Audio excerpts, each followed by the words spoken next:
Ya, Assalamualaikum warahmatullahi wabarakatuh. Selamat pagi semua dan selamat menyambut hari pertama bulan Ramadan.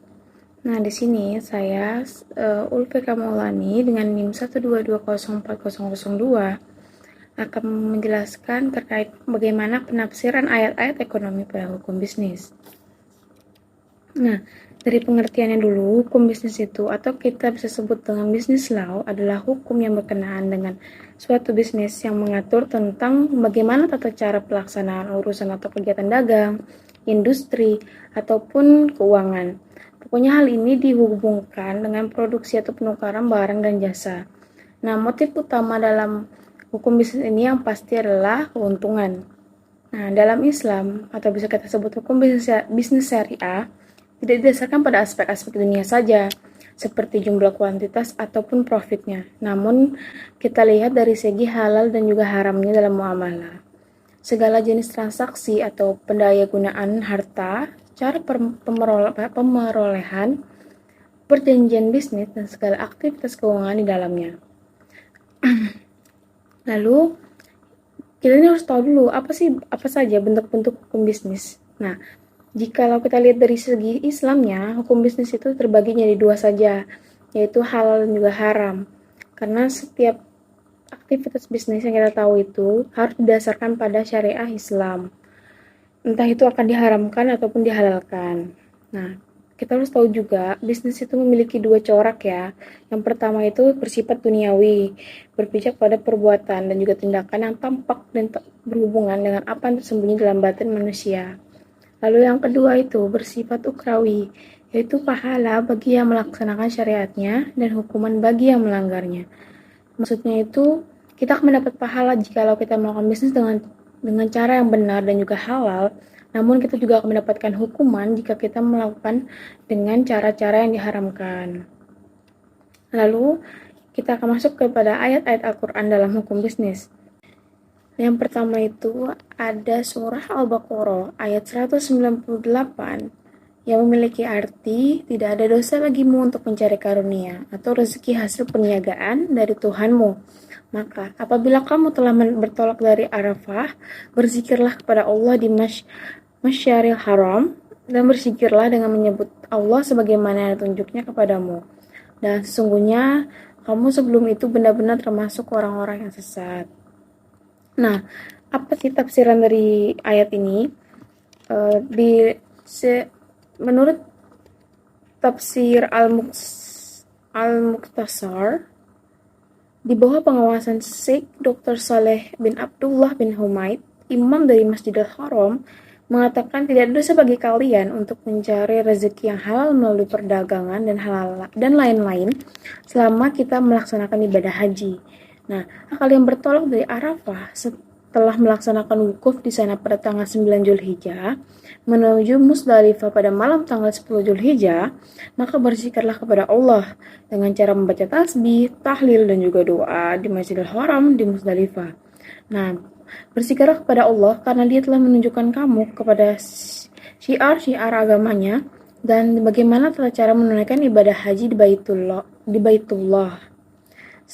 Karena sebelum itu kalian termasuk orang-orang yang tidak mengetahui syariat Islam. Jadi maksud dari ayat tersebut ini dapat kita katakan pada bulan haji Allah tidak melarang kita untuk berdagang atau melakukan perdagangan. Namun alangkah baiknya kita tidak melakukan perdagangan di tanggal yang sudah disebutkan tadi 9 Zulhijjah dan malam pada tanggal 10 Zulhijjah karena Allah menyarankan pada saat itu alangkah lebih baiknya kita memperbanyak ibadah, berzikir kepada Allah Subhanahu wa taala. Lalu selanjutnya itu ada surah An-Nisa ayat 29 yang memiliki arti hai orang yang beriman, janganlah kamu saling memakan harta sesamamu dengan cara batil, kecuali dengan cara perniagaan atau perdagangan yang berlaku dengan suka sama suka di antara kamu. Dan janganlah kamu membunuh dirimu. Sesungguhnya Allah adalah Maha Penyayang kepadamu. Nah, tafsir ini saya ambil dari salah satunya Kementerian Agama Saudi Arabia yang mengatakan, wahai orang-orang yang beriman kepada Allah dan Rasul-Nya, tetap melaksanakan syariatnya, tidak halal bagi kalian untuk makan harta sebagian kalian kepada sebagian yang lainnya tanpa disadari hak, kecuali telah sejalan dengan syariat dan penghasilan yang dihalalkan, yang bertolak dari adanya saling ridho dari kalian.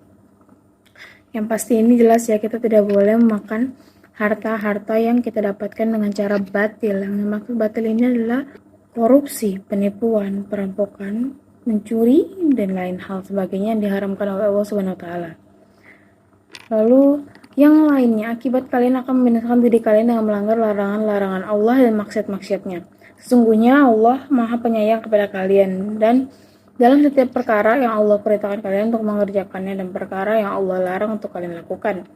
Nah, ini maksudnya jika kita lihat dari arti, itu ada dalam perniagaan yang berlaku dengan suka sama suka di antara kamu. Itu maksudnya itulah, jangan ada yang penipuan, harus pihak satu dan pihak lainnya sama-sama setuju dengan persyaratan yang akan mereka lakukan. Dan untuk janganlah kamu bunuh dirimu, itu jelas larangan kita dalam melakukan yang namanya bunuh diri atau menyakiti diri sendiri ya. Lanjut, itu ada surah Al-Jumu'ah ayat 11 yang artinya itu, dan apabila mereka melihat perniagaan atau permainan, mereka bubar untuk menuju kepadanya, dan mereka tinggalkan kamu sedang berdiri atau maksudnya berkhutbah. Katakanlah, apa di sisi Allah lebih baik daripada permainan dan perniagaan, dan Allah sebaik-baiknya pemberi rezeki. Nah, ini tafsirnya saya ambil dari Al-Madinah Al-Munawwarah yang di bawah pengawasan Syekh Profesor Dr. Imad Zuhair Hafiz, profesor dari Fakultas Al-Quran Universitas Islam Madinah, yang mengatakan Allah menegur sebagian kaum muslimin yang jika melihat perniagaan atau permainan dan perhiasan dunia, maka mereka akan mendatanginya dan meninggalkanmu. Hai Rasulullah, berdiri di atas mimbar ketika sedang berkhutbah, katakanlah kepada mereka, pahala yang besar itu ada di sisi Allah yang Maha Pemurah, lebih baik daripada permainan dengan perhiasan dunia dan perniagaan dengan keuntungan sebesar apapun. Allah adalah sebaik-baik pemberi rezeki, maka mintalah rezeki dunia dan akhirat darinya.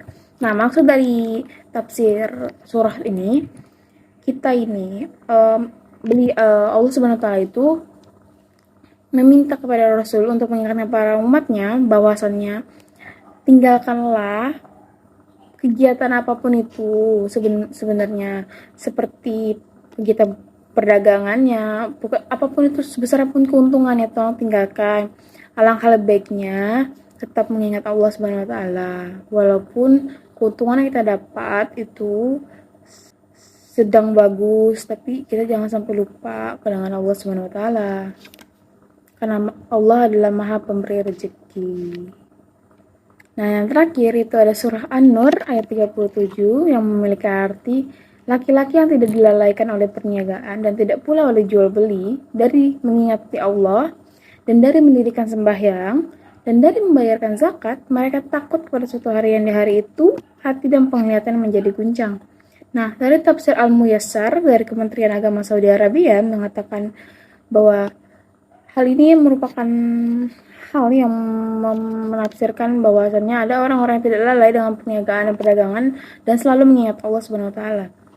Kalau menegakkan sholat, menunaikan zakat kepada orang-orang yang berhak menerimanya, dan mereka juga merupakan orang-orang yang takut pada hari kiamat, yang dimana hati kita akan terguncang antara harapan untuk selamat dan takut dari kebinasaan. Kita akan melihat bagaimana istinbat atau pendapat para ulama dalam kandungan beberapa ayat tersebut.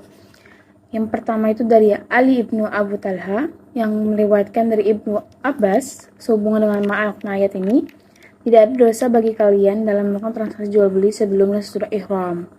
Nah, beliau ini termasuk ulama klasik ya, yang dimana beliau ini memberikan pendapatnya pada surah Al-Baqarah ayat 198 yang mengatakan bahwasannya kita ini boleh melakukan transaksi jual beli sebelum bahkan sesudah ihram, namun tidak saat ihram. Alangkah lebih baik kita memperbanyak ibadah dibandingkan melakukan transaksi jual beli. Lalu yang kedua, dalam kitab Asbabun Nuzul karya Imam Asyuti dijelaskan seorang berkata kepada Ibnu Umar tentang boleh tidaknya kita menyewa tanah pada waktu yang sama dalam berhaji. Nah, mendengar hal itu, Ibnu Umar pun menjelaskan, dia berkata, telah datang kepada Nabi dan berkata, hal yang sedang engkau tanyakan kepadaku sekarang. Namun Rasulullah SAW tidak langsung jawabnya. Kenapa? Karena saat itu barulah turun Jibril yang menyampaikan kepadanya perihal ayat, yaitu ayat Al-Baqarah ayat 198. Bahwa sejatinya tidak ada dosa untuk kita mencari karunia atau rezeki dari perdagangan. Namun kalian tetap harus menunaikan haji. Nah, hal ini merupakan salah satu pendapat dari ulama modern atau kita sebut ulama kontemporer. Lalu yang ketiga itu ada Imam Suyuti juga dalam tafsir Al-Jalalain yang menegaskan hal yang sama.